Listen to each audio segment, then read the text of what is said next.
दुपारच्या वेळी आवाज वाढव डीजे तुझ्याच्या तालावर सगळे वराड थिरकत होते. सगळे धूम करून नाचत होते. कारणही तसेच होते. त्याचे आज लग्न होते. तो आणि त्याचे मित्र जाम खुश होते. उन्हाची घामाची पर्वा न करता हे सगळं सुरू होतं. तिकडे नवरी आणि नवरीकडचे नातेवाईक नवरदेवाची वाट पाहून पाहून खूप कंटाळले. लग्न लागायचे राहिले होते. पाहुणे मंडळी उपाशीच होती. पण याचा नाचच थांबत नव्हता.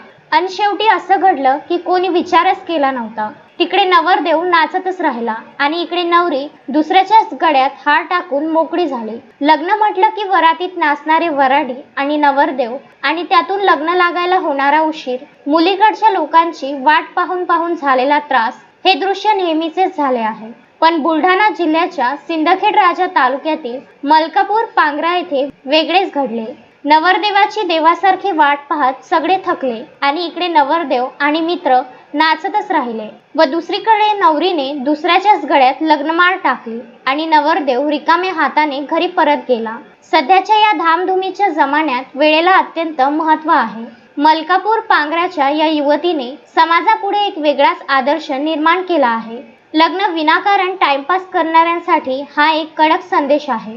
पुरुषोत्तम भातुरकर, विदर्भ न्यूज, नांदुरा.